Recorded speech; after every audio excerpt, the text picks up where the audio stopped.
Velvet publication आणि झेप सामाजिक संस्था यांच्या पुढाकारातून 44 लेखकांची 50 पुस्तके एकाच वेळी प्रकाशित करून अनोखा जागतिक विक्रम प्रस्थापित करण्यात आला। या उल्लेखनीय उपक्रमाची नोंद एशिया बुक ऑफ रेकॉर्ड्स तसेच इंडिया बुक ऑफ रेकॉर्ड्समध्ये करण्यात आली आहे। साहित्यप्रेमींच्या मोठ्या उपस्थितीत हा सोहळा उत्साहात पार पडला। सांगवी येथील नटसम्राट निळू फुले नाट्यगृहात रविवारी आयोजित कार्यक्रमात हा विक्रम साकार झाला। या प्रसंगी लेखिका Rohini Ninave, Guinness book of रेकॉर्ड्समध्ये नोंद असलेल्या गायिका मंजुश्री ओक, पत्रकार समीक्षक सौमित्र पोटे तसेच इंडिया बुक ऑफ रेकॉर्ड्सचे प्रतिनिधी अशोक आदक उपस्थित होते। वेल्वेट पब्लिकेशनच्या संस्थापक वर्षा विशाल ठुकरुल आणि सिंधू बागवे यांनी कार्यक्रमाचे नेतृत्व केले। विक्रमाची अधिकृत घोषणा करत अशोक आदक यांनी प्रशस्तीपत्र प्रदान केले। या उपक्रमात 9 ते 80 वयोगटातील लेखकांचा सहभाग लक्षणीय ठरला। कथासंग्रह, काव्यसंग्रह, कादंबरी, विनोदी साहित्य, चारोळ्या आणि बालसाहित्य अशा विविध प्रकारच्या पुस्तकांचे प्रकाशन करण्यात आले।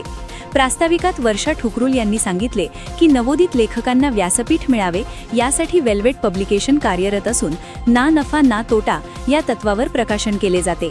गेल्या 10 महिन्यात 65 पुस्तके प्रकाशित झाली असून आजच्या कार्यक्रमातील अनेक लेखकांचे हे पहिलेच पुस्तक आहे। अशोक आदक यांनी या विक्रमाचे कौतुक करताना साहित्य निर्मितीसाठी वय किंवा व्यवसाय अडसर ठरत नाही हे या उपक्रमातून स्पष्ट झाल्याचे सांगितले। रोहिणी निनावे यांनी प्रत्येकामध्ये दडलेल्या लेखकाला वाव देण्याची गरज अधोरेखित केली। सौमित्र पोटे यांनी बोलीभाषेतील लेखनाचे महत्त्व विशद केले, तर मंजुश्री ओक यांनी वाचन लेखनाच्या माध्यमातून ज्ञानप्रसाराची गरज अधोरेखित केली। कार्यक्रमाचे सूत्रसंचालन डॉक्टर मृणाल धोंगडे यांनी केले। वेल्वेट कविशा पब्लिकेशनतर्फे आज जो विश्वविक्रमी पुस्तकांचं प्रकाशन झालंय याचा एक भाग होता आला याचा मला आनंद आहे। या निमित्तानं मला हे लक्षात आलं की खूप खूप लिखाण चालू आहे। आपण आज म्हणतो की काळ बदलला आहे, डिजिटायझेशन झालेलं आहे, सगळे व्हिडिओजवर लोक आलेले आहेत, पण मग वाचणार कोण? पण मला इथं आवर्जून नमूद करावं असं वाटतं की या निमित्तानं खूप वेगवेगळी लेखक मंडळी मला दिसली, लेखिका मंडळी दिसली। कोणी बँकेत काम करतं, कोणी मूर्तिकार आहे, एक छोटी मुलगी होती जी 10-12 वर्षाची आहे, तिनं पुस्तक लिहिलं। तर लिहावंसं वाटणं ही मला फार महत्त्वाची गोष्ट वाटते। आणि दुसरी महत्त्वाची गोष्ट की वाचक आहेत म्हणून ते लिहितात, त्यामुळे वाचन संस्कृतीला हा एक प्रकारचा एक धक्का आहे, म्हणजे चांगल्या अर्थानं एक पुश आहे असं मला वाटतं। खूप खूप शुभेच्छा आणि अशा पद्धतीचे लेखक तयार व्हायला हवेत। असं जेव्हा खूप लिखाण तयार होईल त्यातूनच आपल्याला पुन्हा एकदा विजय तेंडुलकर दिसतील, त्यातूनच पुन्हा एकदा आपल्याला जयवंत दळवी दिसतील, त्यातूनच पुन्हा एकदा आपल्याला अशा दुर्गा भागवतांसारख्या लेखिका येतील। तर हे लिखाण झालं तरच नवीन साहित्य उभं राहील आणि प्रत्येकाचा अनुभव विश्व नव्यानं लोकांसमोर येईल। वेल्वेट कविशाचं खरंच कौतुक की अशा पद्धतीचे डिग्लॅमराईज कार्यक्रम करणं सोपं नाहीये, कारण इव्हेंटला खूप जास्त फंड येत असतात, पण अशा पुस्तकांच्या कार्यक्रमाला फंड येत नसताना सुद्धा त्यांनी हा कार्यक्रम केला याचं मला कौतुक वाटतं। खूप शुभेच्छा, थँक्यू। नमस्कार। वेल्वेट कविशा प्रकाशनकडून आज जो विक्रम घडवला गेला त्याच्याकरता सर्वप्रथम वेल्वेट प्रकाशनच्या सर्व वर्षार्थी, त्यांचं संपूर्ण टीम आणि सर्व लेखकांचं मनापासून अभिनंदन। एक विक्रम घडवणं हे सोपं नसतं। असे विक्रम घडवण्याचा आम्हाला अनुभव असल्यामुळे मला त्याची पूर्ण जाणीव आहे की त्याच्या पाठीमागे काय काय करावं लागतं। लेखन नुसतं करून होत नाही, लेखक जिथनं काम सुरू होतं म्हणजे ॲक्च्युली विषय याच्यापासून तिथून ते प्रकाशन होईपर्यंत या सगळ्या जबाबदाऱ्यातनं जाऊन स्वतः पण लेखन करून हे सगळं करणं खरंच अवघड असतं, पण वर्षा त्यांनी ते अतिशय लिहिलंय पेललंय। मला त्यांचं अतिशय कौतुक वाटतं आणि माझ्याकडनं मनापासून शुभेच्छा पुढच्या वाटचालीकरता आणि आत्ताच्या या विक्रमाकरता मनापासून त्यांचं अभिनंदन।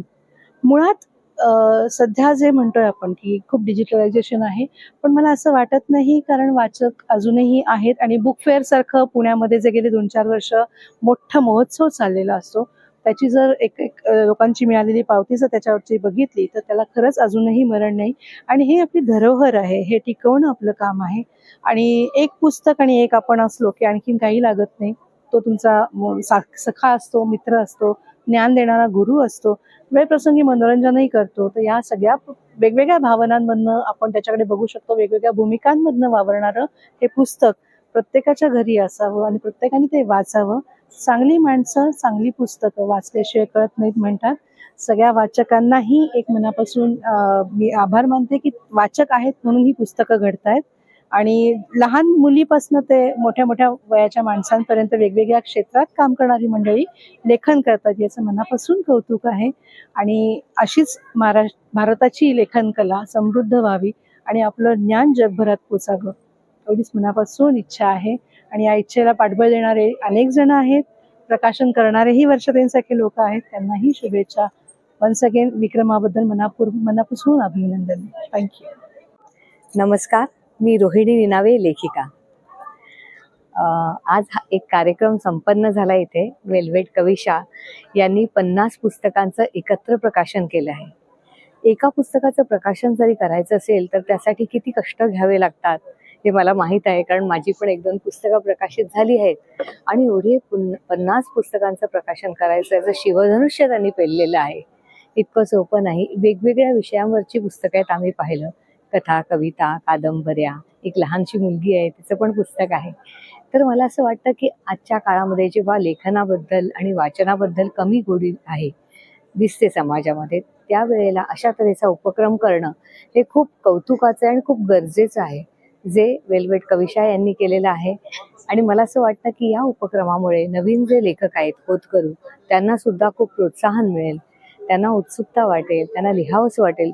किंवा कारण जेव्हा नवीन लेखक लिहितात, जुनं तर आपल्याकडे गौरवशाली परंपरा आहे लेखनाची, तुम्हाला नावं सांगायची गरजच नाही, पण जेव्हा नवीन लेखक लिहितात तेव्हा समाजाला एक वेगळा दृष्टिकोन मिळतो एखाद्या गोष्टीकडे बघण्याचा. तर हा दृष्टिकोन मिळण्यासाठी मराठीमध्ये वेगवेगळ्या विषयांवरची पुस्तकं लिहिल्या जाणं, वाचल्या जाणं हे अत्यंत आवश्यक आहे. तर मला अतिशय आनंद होतो आहे, कारण मी या उपक्रमाचा एक भाग झाले आहे आणि मी या उपक्रमाला मनापासून शुभेच्छा देते. आणि अशा तऱ्हेने अनेक 500-5000 पुस्तकांचं एकत्र प्रकाशन व्हावं अशी माझी सदिच्छा आहे. वर्षा ठुकरून वेल्वेट कविशा नावाने लिहिते, लेखिका आहे. लेखिका टू प्रकाशिका असा प्रवास चालू आहे आता. आणि आम्ही आज म्हणजे 10 महिने झालेत प्रकाशन संस्था सुरू केली आहे आणि त्यात 65 पुस्तकं रजिस्टर झाली. त्यातले आज 50 पुस्तकांचं आम्ही प्रकाशन केलंय. 44 लेखक ह्याच्यात समाविष्ट आहेत, सहभागी झालेले आहेत. आणि त्यांचं ह्या 50 पुस्तकांचं आमचं वर्ल्ड रेकॉर्ड होते. तर ह्या वर्ल्ड रेकॉर्ड साठी आम्ही सगळे जमलेले आहोत आणि तुम्ही आलात, खूप धन्यवाद. वाचकांचे खूप आभार, जे सहभागी लेखक आहेत त्यांचे खूप आभार. आणि असे उपक्रम होत राहावेत. पुण्यात सारख्या शहरात होत आहेत, पिंपरी चिंचवड सारख्या शहरात होत आहेत. आनंद आहे. मेन उद्देश काय होता की 50 लेखक एकत्र करणं आणि त्याचा विश्वविक्रम करणं, कसं वाटतं? नाही, 50 लेखक आम्ही असे मोजून किंवा या म्हणून गोळा केले नाहीत. 50 येत गेले. आम्ही असं ठरवलं की ज्यांना पुस्तकं बाहेर मोठ्या प्रकाशकांकडे छापायला जमत नाहीत किंवा खूप साऱ्या प्रतीस त्यांना विकण्याची त्यांच्यात धमक नाही किंवा विकलीच जाणार नाहीत असे काही असतील तर अशा लोकांसाठी आम्ही हे केलेलं की एक सांगितलं की बाबा आम्ही ह्या पॅकेजमध्ये पुस्तकं देतोय, ज्यांना काढायची असतील पुस्तकं त्यांनी करून घ्या म्हणून. मग तेव्हा त्यांनी असं झालं की असे येत गेले लोक आणि ते 44 झाले. मग नंतर लक्षात आलं की आमचा वर्ल्ड रेकॉर्ड होऊ शकतो म्हणून आम्ही इकडे आलो. म्हणजे हे फार मोठेपणासाठी की आम्हाला वर्ल्ड रेकॉर्ड करायचाच होता म्हणून आम्ही यात पडलो नाही. एक करत आमच्याकडे लोक जॉईन होत गेले. जानेवारी एंड पर्यंत आमच्याकडे 44 लेखक झाले. त्यामुळे आम्ही आता हे करतोय. लेखकांचा वयोगट काय आहे? लेखकांचा वयोगट कमीत कमी 10 वर्षाची मुलगी आहे, जिला सहाय्य करावं लागलं. म्हणजे थोडंसं इंग्लिश मिडियमची असल्यामुळे, तर पण कथा तिच्या होत्या पण आम्ही थोडी तिला गाईड केलं. आणि ती 10 वर्षाची ते 77 वर्षाचे के देशमुख म्हणून. तर हा वयोगट आहे आणि या मधल्या वयोगटातले लोक आहेत. ह्या 44 मध्ये मला वाटतं 35 तरी स्त्रिया आहेत, महिला आहेत, बाकीचे पुरुष आहेत. म्हणजे स्त्रियांवर विश्वास दाखवणारे पुरुषांची संख्या वाढते असं मला म्हणायला आवडेल आणि हे होते. आज विश्वविक्रम झालाय, एशिया बुक ऑफ रेकॉर्ड मध्ये नोंद झाली आहे, इंडिया बुक रेकॉर्ड मध्ये रेकॉर्ड झालाय. तर काय वाटतंय? नाही, वाटतंय काय म्हणण्यापेक्षा आहे ना, कोणीतरी दखल घेते आपली आणि आम्ही हे करतोय तर कुठेतरी त्याची नोंद होते. एक आनंद आहे माझ्यापेक्षा माझ्या लेखकांसाठी आहे, कारण त्यांना जे सर्टिफिकेट मिळणार आहेत आणि त्यांना हा आम्ही जो काही कार्यक्रम केलाय किंवा करतोय तर त्यांच्यासाठी. म्हणजे जर लेखक जगला तर तुमच्या कथा आणि साहित्य जगेल. तर आम्ही लेखक जगवतोय, आम्ही स्वतःला नाही जगवतोय, आम्ही जगतोच आहे. कसे आम्ही लेखक असल्यामुळे आम्ही स्वतःही जगतोय, पण इतर लेखकांना जगवायचं आम्ही काम करतोय आणि त्यांना प्रोत्साहन मिळेल आणि त्यांचं प्रोत्साहन हाच आमचा आनंद. या हिशोबाने आम्ही करतोय आणि छान वाटतंय. म्हणजे एकंदरीत छान वाटतंय.